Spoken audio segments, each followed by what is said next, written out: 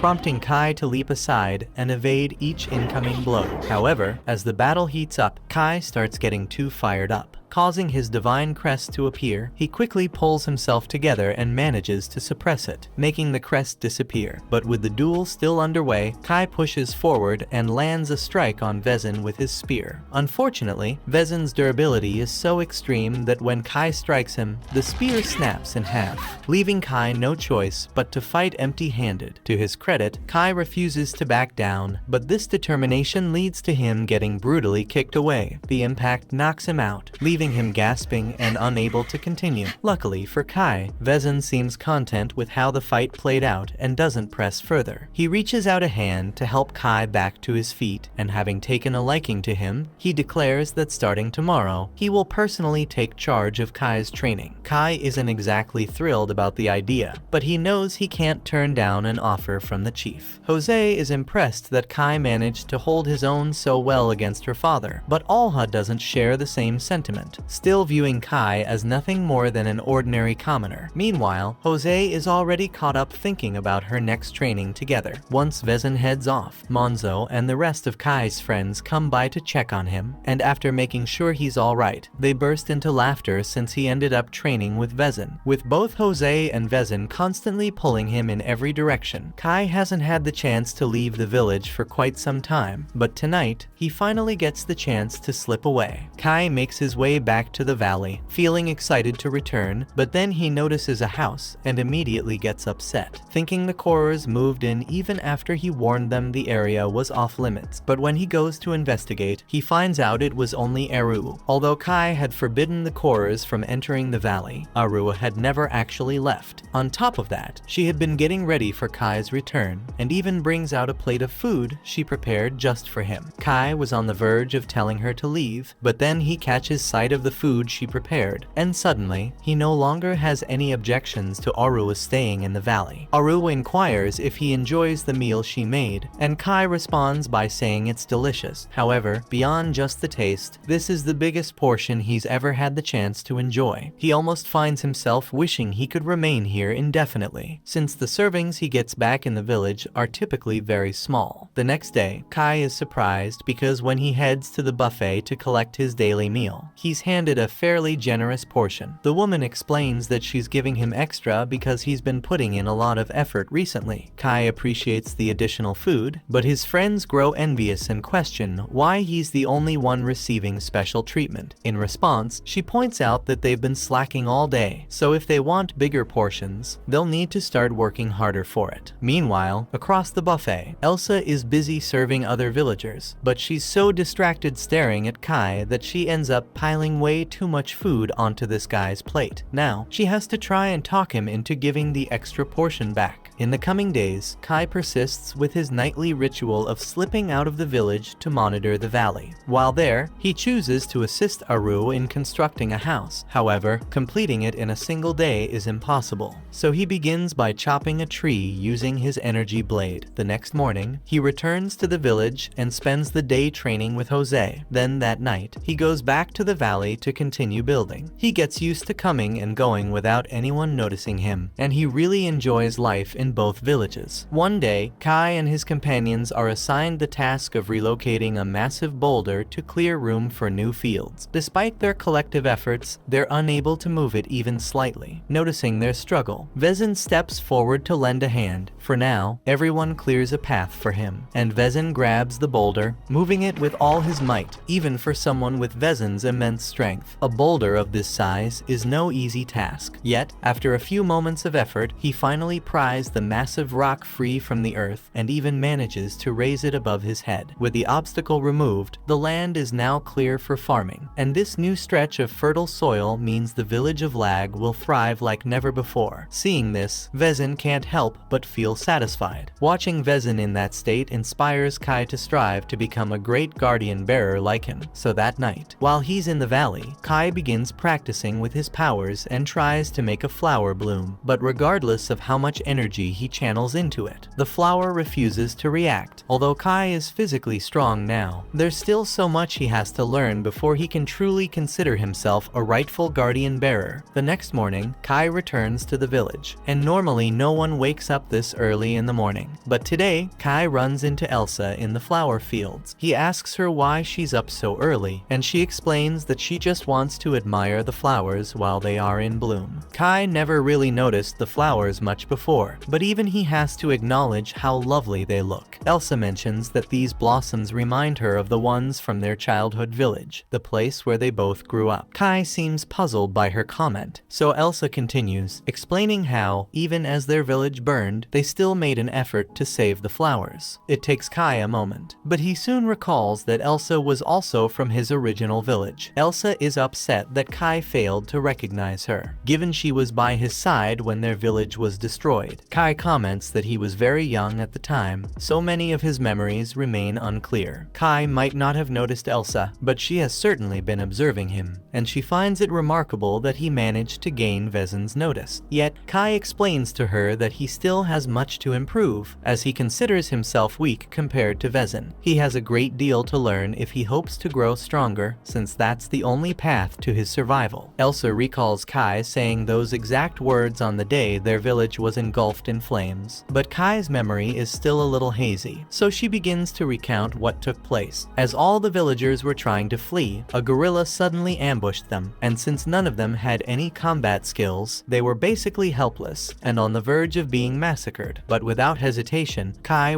charged straight at the gorilla and grabbed hold of its leg. Naturally, Kai was far too weak to inflict any real damage on the gorilla, but his courage gave Vezin just enough time to show up and save them. While Kai felt relieved that Vezin had rescued everyone, he also couldn't help but feel frustrated by how little he was able to contribute, so he made a vow to do whatever it took to become stronger. Then again, that oath might not hold much weight, considering he had forgotten all about it. Elsa shares with him that it holds deep meaning for her, as on that day, even if it didn't seem so, Kai rescued all the villagers. In her view, he will forever remain a true hero. Meanwhile, deep within the forest, a fierce battle is raging between the gorillas and the orcs, with the orc general completely overpowering the fight. Even the gorilla guardian bearers were no match for him, and were instantly decapitated. With that, the orcs declared victory over the gorillas, claiming this territory as their own, and now, their sights are set on Kai's valley. However, at this moment, Kai remains completely oblivious to the danger that approaches. The valley remains unchanged, so Kai returns to the village, and the following morning, he's assigned to storehouse duty. As he's working, he spots a grain of wheat on the floor and starts thinking whether he could use it to make rice balls, since he's been eager to try them. At that moment, Elsa approaches him, having overheard Kai mention rice balls, and she asks if he can describe what they are. Kai isn't entirely sure how to explain it, but he believes they're supposed to be incredibly delicious, even though he's never had one himself. Shortly after, Manso enters and scolds Kai, telling him to stop talking to Elsa and get back to work since there are still plenty of bags left to move. Kai quickly apologizes and resumes carrying the bags, while Vezin urges everyone to speed up and stash the food sacks in the basement before the inspector arrives. Alha walks up to Vezin and questions whether hiding the food from the inspector is truly needed, but Vezin explains that with the village's food supplies running low, failing to conceal some of it would mean smaller rations for the villagers. Alha doesn't seem bothered. After all, a bit of hunger never killed anyone. But Vezin genuinely cares for his people and refuses to let anyone go hungry under his leadership. Kai and his friends don't know the full story, but they've heard that an inspector from the Central Plains is on his way, and they need to stash away some of their food before he arrives and takes everything. They've also heard that this inspector is a guardian bearer, even stronger than Vezin, but unlike Vezin, he doesn't use his power for anything honorable. A few hours pass. The inspector shows up, prompting the gate to be opened as Vezin steps forward to greet him. The inspector's first reaction is to grumble about how many demi-humans are around, explaining that he was attacked by a group of gorillas on his way here. He claims there were about 10 of them, but he was able to fend them off by himself, so he's fine. Jose finds that impressive. After all, it takes real strength to handle 10 gorillas solo, but when she finally meets him, she's far less impressed. Gandil is just a pipsqueak, and his very first act is to belittle Jose, calling her a frail woman. He doesn't stop there, he also mocks Alha, accusing him of being incompetent for failing to eliminate the demi-humans in the region. Neither of them dares to argue back. Moments later, another man steps through the village gate, prompting Vezin to ask if he's with Gandal's party, but that isn't the case. The stranger introduces himself as Nada, explaining that he was dispatched by the monastery of Maz. He merely took the same route as Gandal, which is why they showed up at the same time. Gandal proceeds to examine the village storehouse, and his expression darkens. There's barely any grain inside. As a tax collector, he takes immense satisfaction in squeezing every every last bit from small villages. So he turns to Vezin and demands to know if this pitiful amount is truly all the grain the village has saved. Vezin insists that he would never even think of hiding any part of their harvest and assures Gandil that what he sees is all they have. He offers an excuse, claiming that the weather's been bad lately, which has ruined their recent crops. However, Gandil chooses to use the weather as a convenient excuse to remain in the village for a while, clearly because he's feeling suspicious. Vezin has no option but to agree to Gandil's request, even though it essentially means they'll be stuck footing the bill for all of Gandil's extravagant demands. Jose isn't happy about it, but Vezin reminds her that there's nothing they can do. Gandil is an official inspector, and opposing him is the same as defying the king. Later that day, Kai is passing through the village when he notices Nada kneeling by one of the graves, carefully tending to it. Kai thanks him for taking care of the burial sites, but Nada simply replies that it's his duty as a monk. He then mentions that he's heard the stories about Kai, how he gained incredible strength after consuming a massive amount of godstones. Nada reveals that the same thing happened to him during his training at the monastery, where he was required to eat large quantities of godstones, which ultimately made him far stronger. Kai shows interest and questions Nada about whether his strength matches that of the guardian bearers. Nada reveals his divine crest as evidence of his power. This leaves Kai even more astonished, as he hadn't realized Nada was a guardian bearer. However, Nada clarifies that this isn't true. While he does possess a divine crest, he never actually obtained divine protection. Kai is surprised, unaware that one could acquire a divine crest without a god's blessing. But Nada explains that through intense training and reaching a high enough level of strength, it's possible to awaken a divine crest naturally. As Kai and Nada continue their conversation, Gandil is seated in the castle, presented with a feast, yet he remains unsatisfied. His server apologizes, explaining that this is the finest they can prepare given their limited supplies. However, Gandil dismisses their concerns and insists on being given more, even if it means some villagers go hungry. Because of Gandil's selfish demands, the portions for the villagers have been drastically reduced, leaving them frustrated. They long for the day he returns to the capital so they can resume their normal meals, but there's nothing they can do to make him leave. Meanwhile, inside Vezin's room, Nada is having a discussion with him about an important issue. A large group of orcs has been spotted, and this group is bigger than usual, which has Olha concerned that it could be the beginning of an invasion. Nada reassures him that there's no need to worry about a full-scale invasion, since the group isn't large enough to threaten the entire human kingdom, but it still poses a major danger. Because of that, Nada wants to go after the orcs. However, he admits he's unfamiliar with the region, so he asks if Vezin could provide some help. Vezin understands the situation and agrees to arrange for a few people to accompany Nada on his mission to track down the orcs. That night, Kai returns to the valley, bringing some unfortunate news for Arua. He has been selected to join the squad assisting Nada in hunting down the orcs that have been roaming the area, meaning he won't be able to come back to her until the mission is complete. While Aru understands, she can't help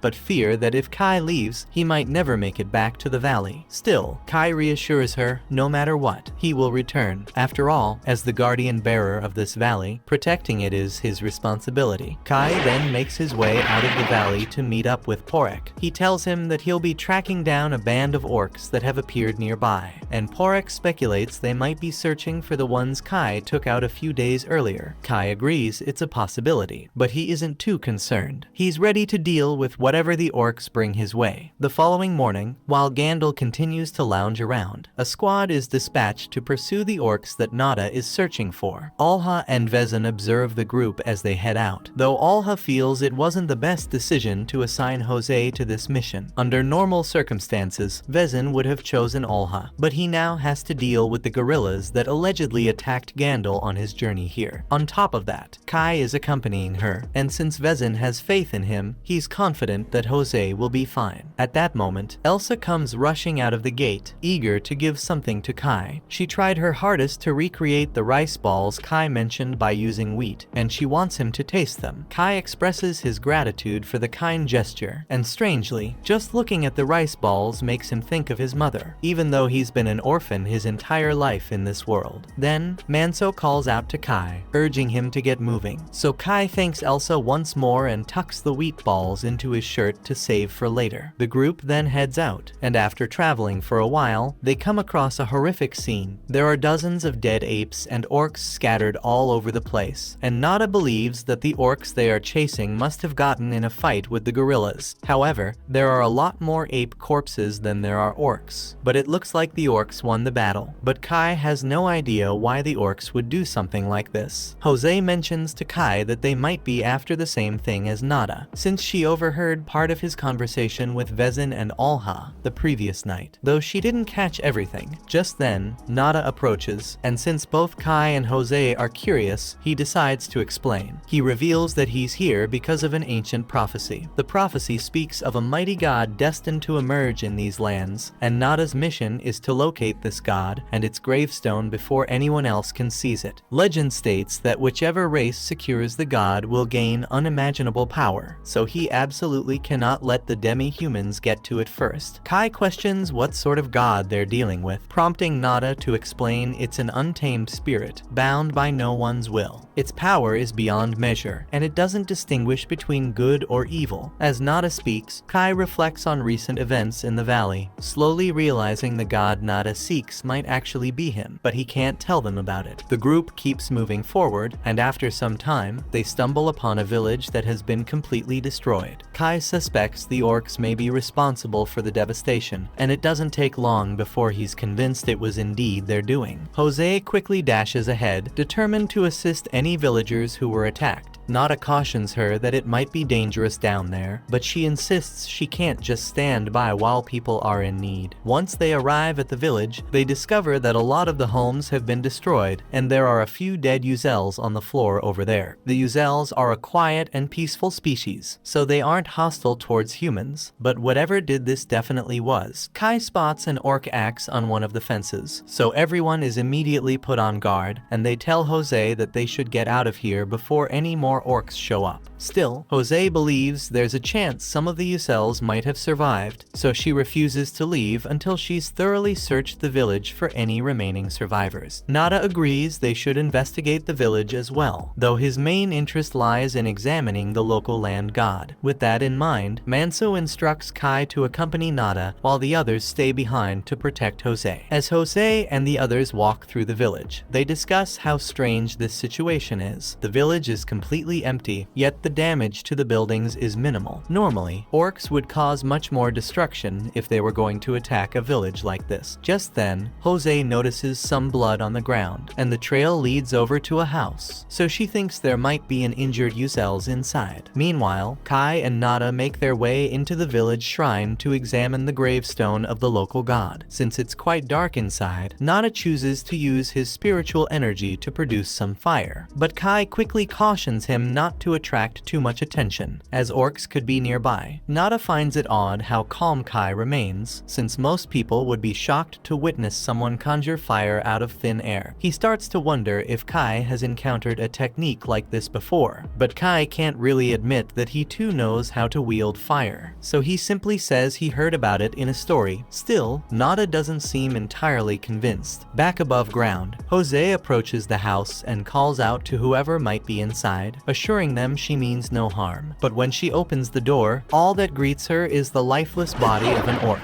Meanwhile, Kai and Nada have successfully located the gravestone. Nada pulls out a small notebook and begins deciphering the inscriptions etched into its surface. As he works, Kai circles around to the back to ensure the area is clear, only to stumble upon a young Uzel's girl collapsed on the ground. Kai and Nada carry the girl back up to the surface, where they discover a total of 3 orc corpses alongside her. Noticing such a small number, Nada concludes this couldn't have been the orc's primary force. Judging by the woman's clothes, it seems she was once the guardian bearer of this village. The others are taken aback by this revelation, since female guardian bearers like Jose are uncommon. Nada explains that this Uzel's guardian bearer fought entirely on her own. By nature, Uzels are physically frail. Under normal circumstances, they wouldn't stand a chance against even one orc. Yet this woman managed to slay slay all 3 orcs, buying time for some of her people to flee, even though it ultimately cost her own life. And knowing that other female guardian bearers are capable of achieving such incredible feats gives Jose the hope that she, too, can become strong enough to fight and defend the village. Together, they hold a small funeral to honor the fallen Uzels. But it seems that the guardian bearer's godstone was taken, which likely means her land god's protection has already been passed on to someone else. Bringing up the land gods, Manso questions whether Nada discovered what he was seeking in the shrine below. However, the deity present wasn't the prophesied one. With only 2 possible routes branching from the orc-ape battleground, the presence of just 3 orcs along this path suggests that the majority of their forces must have taken the alternate path. Kai glances at the map and instantly recognizes that the route Nada mentioned heads directly toward his valley. Without hesitation, he offers to rush ahead and investigate. There's no way he can allow the orcs to breach his home. Nada finds his behavior strange, but he agrees to let go. With that, Kai dashes off at full speed. Back in the valley, Porek and the Korers have just received alarming news. A band of orcs is advancing straight toward their home. Realizing they're defenseless without Kai, Porek orders Ketchak to round up as many villagers as possible and take cover. Meanwhile, he prepares to confront the orcs alone. He knows the odds are hopeless, but as their guardian bearer, he refuses to stand by while his people are slaughtered. His only hope is to buy time, praying Kai arrives before it's too late. That night, Olha and his men move in on the guerrillas spotted near the village. To his shock, there's a whole camp of them out here, and it looks like they're getting ready to attack. His men propose regrouping with the rest of their squad and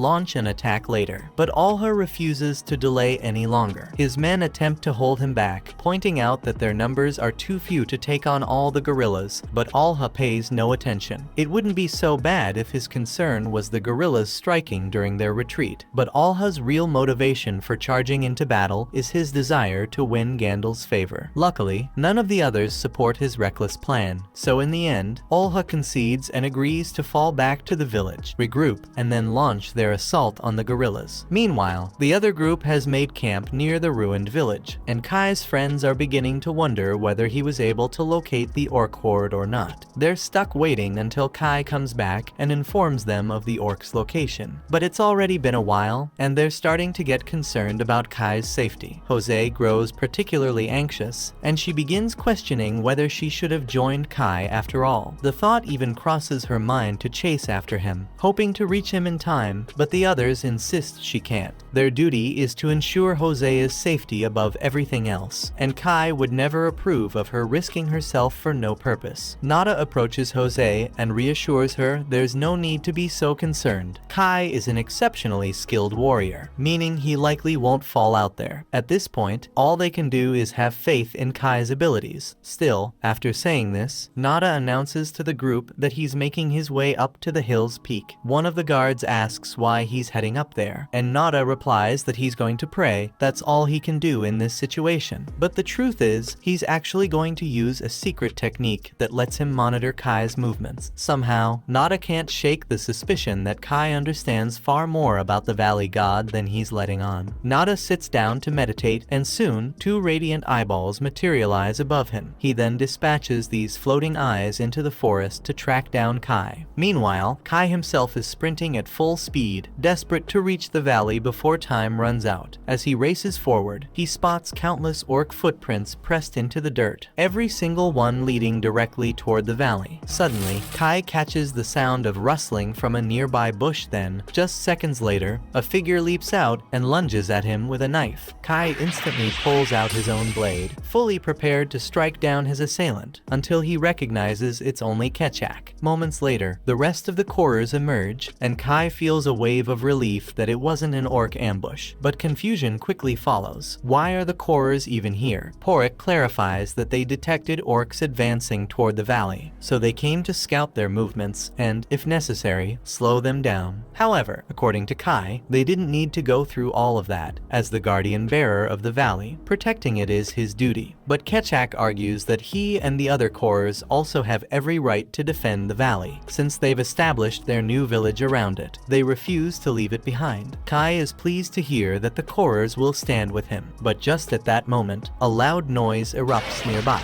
Upon investigating, Kai discovers that the orc are indeed heading their way, and to make matters worse, the orc leader notices him, meaning he has no choice but to fight. While Kai is out there putting his life on the line, Gandalf remains in the village, squandering as much of the villagers' food as possible. He slams a plate onto the ground in a show of disrespect, then announces that as an inspector, they must all treat him with the highest level of respect, or else he'll have no choice but to doubt their loyalty to the king. Elsa kneels down to pick up the pieces of the plate Gandalf shattered, but as she does, Gandalf takes a proper look at her and notices just how beautiful she is. Curious, he asks for her name. She is puzzled by Gandalf suddenly speaking to her, but she answers anyway, telling him that her name is Elsa. Gandalf then orders her to pour him a drink. She can see exactly where this is headed, and honestly, the expression on Gandalf's face makes her sick. But given his position, refusing a direct command from him isn't an option, so she's left unsure how to handle the situation. Luckily, Adelia intervenes, sliding a fresh plate of food onto Gandalf's table to divert his attention away from Elsa. She pours his drink herself, cutting off any chance for him to demand it from Elsa. Even Gandalf seems caught off guard by how smoothly he's been shut down. Later, Elsa thanks Adelia for stepping in, but Adelia brushes it off, insisting it was nothing. Abruptly, Olha and Basco return, and Olha is visibly furious that he missed the opportunity to battle the gorillas, so he shouts for someone to summon his father, urging him to assemble a bigger squad to confront them. Meanwhile, Kai's situation unfolds. An orc charges after him, but as it swings its weapon, Kai whirls around and drives his blade straight through its chest. Unfortunately, while Kai was distracted, another orc attempts to ambush him from behind. Just before the attack lands, Ketchak intercepts, burying his weapon in the orc's neck. At this point, they've eliminated a significant number of the orc forces, forcing the remaining soldiers to reconsider their assault. But then, their leader appears, moving with calm as he positions himself at the front. He then reveals his divine crest, locking eyes with Kai in a clear display of intimidation. Though Kai sees nothing particularly remarkable about it, Porek immediately identifies the crest as belonging to one of the Rigdaros. Confused, Kai admits he doesn't understand what Rigdaros means, prompting Porek to explain. Among Orkind, there exist 6 extraordinary warriors, each blessed by mighty land gods. These elite fighters are known as the Rigdaros, and their power far surpasses that of any ordinary guardian bearer. Kai shouts a warning for the others to keep their distance. He'll need to unleash his full strength to take down the orc leader. Nearby, Nada watches everything unfold. He already had his doubts, but now, after catching sight of Kai's divine crest, it's unmistakable proof. Kai is the one he's been searching for all along. The orc facing Kai is called a Durakan, and he's fluent in the human tongue. He mentions how unexpected it is that Kai's predecessor has fallen. There hadn't been any recent rumors about the Valley God, making him hard to find. But then, one of his warriors was defeated in this area, so he chose to follow the trail, and just as he expected, it brought him straight to the new Valley God. The Valley God speaks to Kai, commanding him to kill the orc, but Kai was already intending to do just that. Without hesitation, he rushes forward and attempts to stab a Durakan, only for the orc to block the attack and counter, forcing Kai to leap back to evade the strike. Kai tries to thrust his blade into a Durakan once more, but this time, the orc effortlessly knocks him aside and mocks him, calling him weak. Kai quickly figures out that a direct confrontation with a Durakan won't work, so he shifts tactics by diving between a Durakan's legs and attempting to stab him from behind. Although the angle is perfect, a Durakan's skin proves far too tough to penetrate, causing Kai's spear to break. Still, Kai isn't out of moves. Just as a Durakan launches an attack, Kai drops low and drives the broken spear tip straight into a Durakan's side with a swift kick. At last, this manages to hurt the orc, and the Korrs are thrilled because Kai could really pull off a victory here. Yet, to everyone's shock, a Durakan's injury heals in an instant. The moment he stands back up, he slams Kai down without hesitation. Ketchak wonders if every guardian bearer can do something like that, but Porek explains that what a Durakan just did is far from ordinary. In fact, he's beginning to fear that a Durakan might might be immortal. A Durakan raises Kai into the air as the other orcs erupt in cheers, mocking him as a pitiful imitation of a god. Kai tries to break free, but with a Durakan's hand wrapped tightly around his throat. A Durakan tells him that he's going to take great pleasure in destroying everything Kai holds dear. Once he's finished with Kai, he plans to storm the valley and slaughtered everyone in it, but Kai won't let things end that way. Summoning every ounce of strength he has left, he grabs hold of a Durakan's arm and unleashes a burst of fire. The pain forces a Durakan to hurl Kai to the ground. Kai quickly gets back on his feet, ready to keep fighting, and it's clear the flames are having a solid effect on a Durakan, so Kai intensifies the attack, launching an even greater wave of fire at him. But this time, the flames don't touch a Durakan. He charges straight through the fire and kicks Kai back with brutal force. The others are stunned. How could he have walked through that inferno unharmed? A Durakan smiles and reveals that his god spirit shields him at all times. His divine power lets him heal from or outright negate any attack he comprehends. And now that he's seen Kai's fire trick, it's useless against him. Kai is nearly out of both options and weapons, so he draws his knife and braces himself in a defensive stance. The problem is, he has no clue what move to make next. Physical strikes are completely ineffective,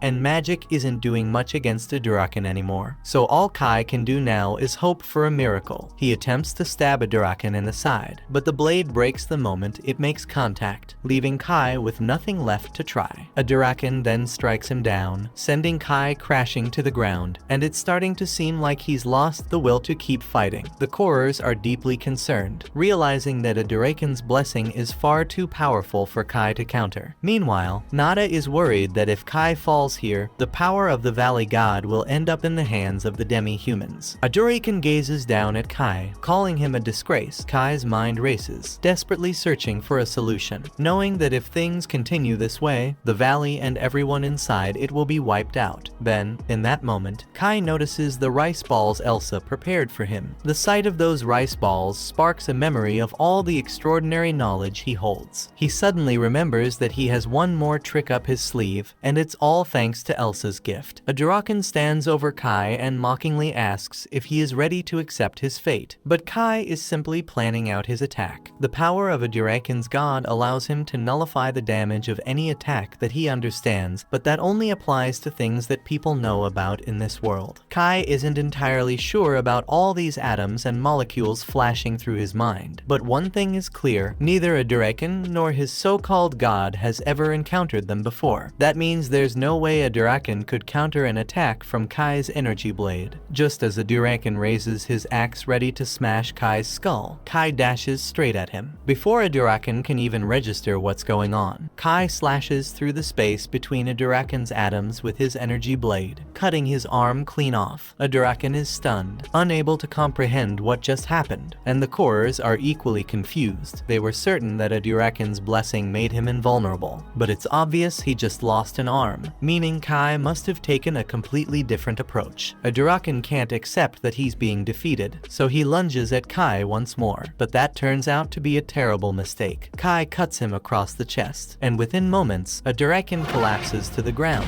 taking his final breath. Nada witnessed everything, completely stunned by what Kai just did. Not only does he wield fire magic, but he also used a type of magic Nada has never encountered before. Now, Nada knows he has to be careful. Back in the destroyed village, Manso stands watch beside Jose when, without warning, she crumples to the ground. Manso tries to figure out what's happening, until he and the rest notice the deep, ugly wound on her leg. The injury looks serious. Meanwhile, in the forest, Kai has just claimed a Durakan's godstone, and the remaining orcs can only watch, their faces filled with complete disappointment. Yet, they understand they're no match for Kai, so they stay back, keeping their distance. Kai consumes a Durakan's godstone, and since a Durakan's god was immensely powerful, the energy Kai gains from the stone is extraordinary. His power starts surging outward, so intense that it sends all the orcs fleeing in fear, and it's a good thing they ran off, because a moment later, he collapses to the ground, knocked unconscious by the overwhelming surge of new energy, and Porek has no idea what's going on.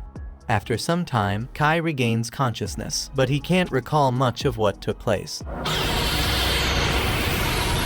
curious. He turns to the chorus for answers. Yet, they're just as puzzled as he is, since everything went blurry after a sudden gust of wind blew through the area right when Kai consumed a Durakan's godstone. Porek suspects the cause may lie in the overwhelming power of a Durakan's land god. He thinks that when Kai absorbed a Durakan's strength, it might have provoked the deity. That strong gust of wind was probably the land god's furious scream, but Kai never imagined that a god's power could trigger something so intense. Now, he finds himself unsure of how to handle the immense strength he's acquired. For the time being, he makes his way down to the stream to rinse the blood from his clothes. After finishing that, he turns to Porek and asks if he noticed anything unusual during the battle. Kai had been too focused to catch all the details, but he couldn't shake the feeling that someone had been observing him. Porek sensed it as well, though he chose to disregard it since there didn't seem to be any hostility. Still, the fact that someone had their eyes on Kai remains unsettling. Kai is ready to return to the others now, so he says his goodbyes. But before setting off, he pauses for a quick lunch. He pulls out the rice balls Elsa prepared for him, and it strikes him that he'll have to find a way to thank her once he's back. Without these, he might not have made it. They might have saved his life. Kai finally returns to the group, and the moment Manso sees him, he alerts Kai that something's wrong with Jose. Without hesitation, Kai hurries over to her and spots the strange mark on her leg, though he has no idea what could have left it. Just then, Nada arrives and mentions that he's seen this mark before, but instead of explaining right away, he first questions Kai about what happened with the orcs he was pursuing. Kai attempts to dismiss Nada's question, insisting they should concentrate on helping Jose first, but Nada presses for an answer, refusing to let it go. Kai lies, claiming he tracked down the orcs only to discover someone else had already killed them. Nada clearly sees through his lie, but exposing Kai out here wouldn't benefit him. Instead, he suggests that if the orcs are truly dealt with,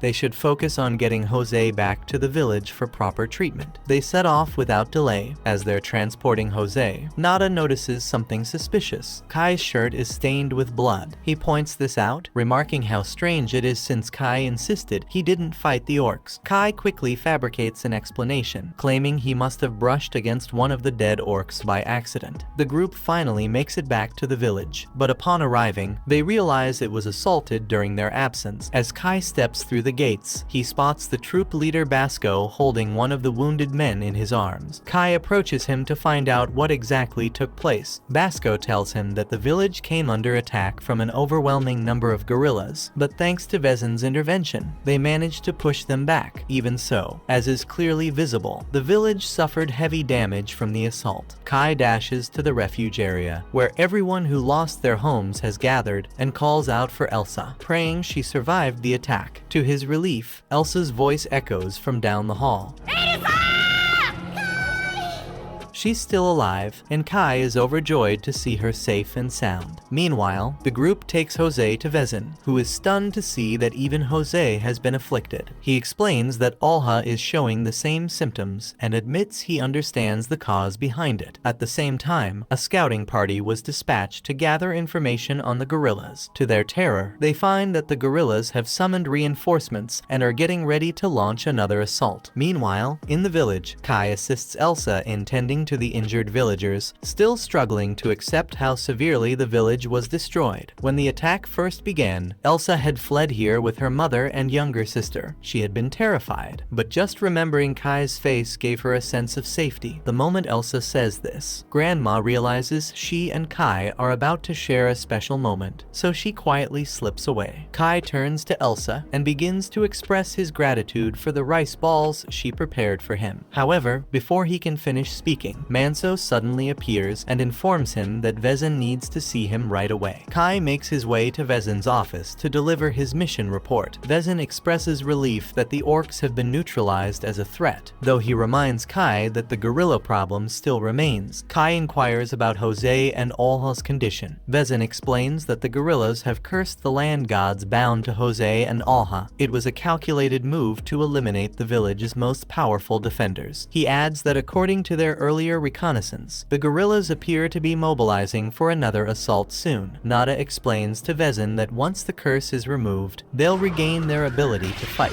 Because of this, he requests Kai to join him in breaking the curse. The reason he specifically chooses Kai is his strong belief in Kai's power. Vezin, too, has confidence in Kai, so he gives him his blessings and informs him that his journey will take him to Elg, to Alha's god, and then to Edda, to Hosea's god. The fate of Lag Village depends entirely on the success of this mission, but Vezin is putting his trust in Kai, and for Hosea's sake, Kai vows to give it everything he's got. He and Nada then step out of Vezin's office, but as they make their way down the stairs, they hear Gandalf shouting. Even in the middle of this crisis, Kai can't help but wish Gandalf would actually contribute, especially since he's a guardian bearer, but considering how useless Gandalf tends to be, Nada doubts he'll be any help at all. In any case, Nada has a few things to get ready for the journey, so he tells Kai to meet him at the North Gate once he's prepared. Meanwhile, Kai pays Elsa a visit and at last expresses his gratitude for the rice balls she prepared. Elsa is happy that the meal supported Kai during his mission, but he informs her he must set off on another journey today. Still, he reassures her that he'll return as quickly as he can, and when he does, he vows to take Elsa to a truly special place. Elsa takes Kai's hands and tells him she'll eagerly await his return. Yet, as Kai walks away, she can't help but already feel his absence. Kai finally reunites with Nada at the North Gate, where Nada appears to have been given a bag by Vezin to aid in breaking the curse. Meanwhile, Jose and Alha continue to suffer greatly from the curse's effects. After a few hours, Kai and Nada have just reached the village of Elg, where the land god of Alha is located. If the guerrillas deliberately went through the trouble of cursing the gravestone in this place, they must be keeping watch to prevent anyone from lifting the curse. Nada announces that he'll scout ahead and immediately activates his surveillance technique. Kai realizes it's the same presence he detected during his fight with the Durekan. Nada explains that this power is known as 100 Eyes, a secret art he mastered at the monastery, granting him the ability to observe anything, no matter the distance. After scanning the area, Nada reports that just 5 guerrillas are stationed at the gravestone, meaning the 2 of them should have no trouble dealing with them. The moment they reach the gravestone, Kai leaps into action, slashing one guerrilla's throat before driving his blade into 2 more. He then moves to support Nada, only to find his companion more than capable of holding his own in battle. Kai is surprised by Nada's impressive skill, but in the heat of combat, he doesn't notice that his divine crest has been exposed. However, Nada had already suspected its existence, and seeing it, he drops to one knee. He pleads with Kai to wield the power of the savage god for the sake of the unified kingdom of men. Kai tells Nada there is no need for him to bow his head, but Kai really doesn't want to talk about this right now, so he says they should take care of the curse on Alha's land god. Nada agrees to drop the topic for now, so he begins cleaning up the gravestone while Kai stands guard. As Nada cleans up, he elaborates to Kai on why the unified kingdom desperately requires a new, mighty god. It isn't merely about strengthening the realm. The human kingdom is actually in steady decline year after year, and the root of this decay lies with figures like Gandalf. The kingdom's most formidable guardian bearers have grown corrupted by their own authority and the comforts it affords them. In their complacency, they've neglected their sacred responsibilities, and this negligence has gravely weakened the gods who uphold the king's reign. Without intervention, Nada warns, this downward spiral will only worsen. Nada explains that if the kingdom were still as strong as it once was, then reinforcements could have been deployed to assist during disasters like this. But with things as they are now, the number of tragedies will continue to rise year after year, because their current roster of gods can't support the king anymore. That's why Nada has been looking for a new god to strengthen the kingdom, even if it means tearing down the current hierarchy. Nada starts performing the curse-breaking ritual, prompting Kai to ask about the liquid he's pouring over the gravestone. Nada clarifies that the deity of Elg Village serves the Lag's god, meaning Vezin's blood, as the guardian bearer, can neutralize the curse. Once the blood fully absorbs into the stone, Nada announces the ritual's success. Now, he says, they must hurry hurry to Ida village to repeat the process and free Jose from his affliction. As the journey continues, Nada launches into another speech about the shifting state of the world. He highlights how the guerrillas, in their desperation, were even ready to undermine the land gods and throw the land into chaos just to secure victory. Kai questions what Nada means by desperate. Nada then clarifies, based on his research, that the guerrilla nation is confronting a massive threat, one so severe it might drive them from their homeland. That's why they're invading human territory, to seek a new place to settle. It's the same with the orcs that Kai killed yesterday because they were looking for a new god in order to face the being that is threatening them in the north. With all the changes happening, Nada is worried that the kingdom of humans might be destroyed as a result, so he asks Kai to lend the power of his god to the kingdom of humans and save millions of lives. Kai finds Nada's story quite convincing. However, out of nowhere, the valley god starts urging him to kill Nada, leaving Kai uncertain about whether he can truly trust him. He asks Nada for a bit of time to think things over, and while Nada agrees to wait, he makes it clear that he expects an answer once they've lifted the curse on Hosea's land god. Meanwhile, back in the village, the mark on Alha's body has begun receding thanks to the efforts of Kai and Nada, and if Alha regains enough strength to join the fight, then the villagers of Lag have a good chance of surviving. Kai and Nada finally reach the gravestone in Edda after defeating the guerrillas protecting it. Nada starts working to break the curse.